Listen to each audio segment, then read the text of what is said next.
hablemos de uno de los capítulos más famosos y debatidos de todos los tiempos. Génesis 1. Casi siempre se nos presenta como este campo de batalla, ¿no? Donde la fe y la ciencia están en una lucha a muerte. Pero, ¿y si todo este tiempo hemos estado mirando el conflicto desde el ángulo incorrecto? Génesis 1, el principio de todo. Y también, seamos honestos, el origen de un debate que parece no tener fin. Es que por años y años ha sido el centro de discusiones súper apasionadas, de esas que parece que nunca van a llegar a ningún lado.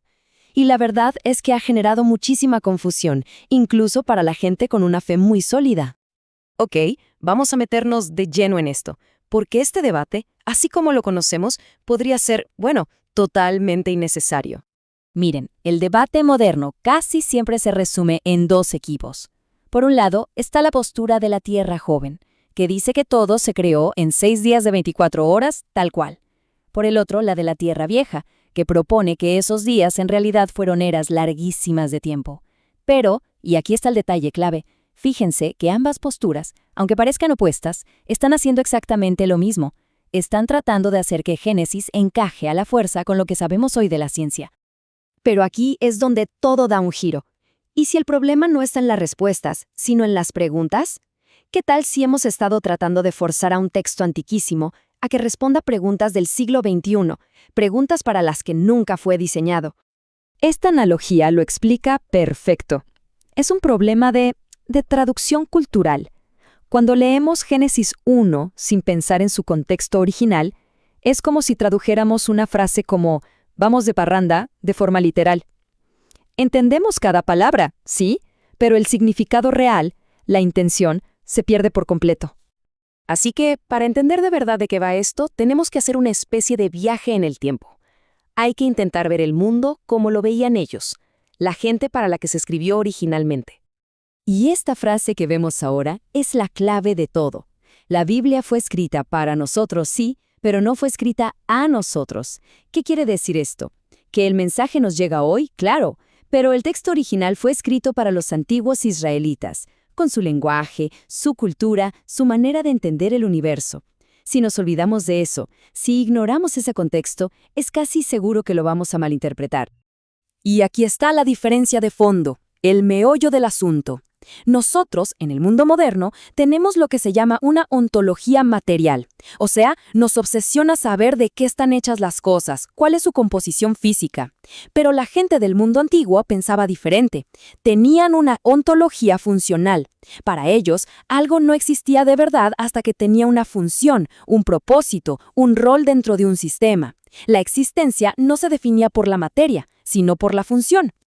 Bueno, a este intento de hacer que la Biblia y la ciencia moderna concuerden a la fuerza se le llama concordismo. Y ahí está el problema fundamental. Es asumir que el autor de Génesis, inspirado por Dios, estaba tratando de dar una clase de física o de biología, cuando en realidad su propósito era otro: comunicar verdades teológicas muy profundas, usando las ideas sobre el cosmos que su audiencia de ese entonces podía entender. Entonces, con esta nueva idea en la cabeza, con esta perspectiva de la función sobre la materia, el texto de Génesis 1 empieza a verse completamente diferente. Pensemos, por ejemplo, en la palabra hebrea clave de todo el capítulo, bará. Generalmente la traducimos como crear, y al toque pensamos en fabricar algo de la nada. Pero si vemos cómo se usa en el resto del Antiguo Testamento, bará casi siempre tiene que ver con asignar un rol, una función, con poner orden. O sea, la creación de la que se habla aquí no es tanto sobre el origen de la materia, sino sobre el origen del propósito. Y esto nos lleva al punto central, a la tesis de todo este análisis. Génesis 1 no es el manual de instrucciones de cómo se fabricó el universo. Es, más bien, el relato de la ceremonia de inauguración de un gran templo cósmico. Esos 7 días no son días de construcción. Son los días de una ceremonia en la que Dios ordena el cosmos para que funcione como su espacio sagrado, el lugar donde Él va a vivir y a reinar. Y lo increíble es que la propia estructura del capítulo parece confirmar esto de una manera brillante. Miren, en los primeros 3 días se establecen las funciones básicas. Día 1, el tiempo.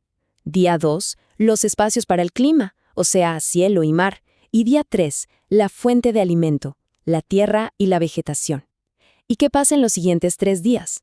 Bueno, se instalan los funcionarios que van a ocupar esos espacios. En el día 4, el sol y la luna para gobernar el tiempo. En el día 5, las aves y los peces para llenar los cielos y los mares. Y en el día 6, los animales y los seres humanos para vivir en la tierra y alimentarse de ella.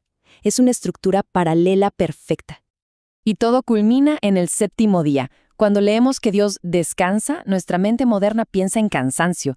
Pero no, en el contexto del mundo antiguo, que una deidad descansara en su templo significaba algo muy diferente.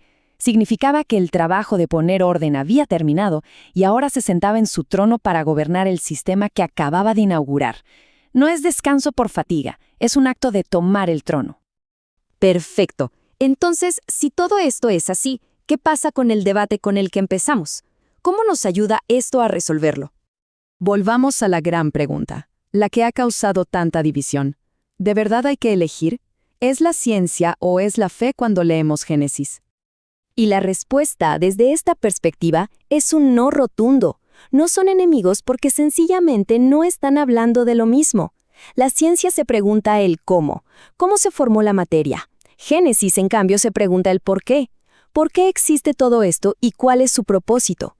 Son preguntas diferentes que exploran niveles distintos de la realidad. Y cuando vemos las cosas de esta manera, los beneficios son enormes. De repente, el conflicto con la ciencia simplemente se evapora. Nuestra comprensión teológica se vuelve mucho más rica porque nos enfocamos en el propósito de Dios y, quizás lo más importante, se abre la puerta a un diálogo mucho más interesante y productivo con todo el mundo. Y todo esto nos deja con una última reflexión. Si entender el contexto original puede cambiar de esta manera nuestra lectura de un capítulo tan conocido como Génesis 1, imagínense todo lo que podríamos descubrir en el resto de la Biblia si hacemos el esfuerzo de leerla así, con los ojos de su primera audiencia. ¿Qué otras verdades, qué otras profundidades de significado nos estarán esperando?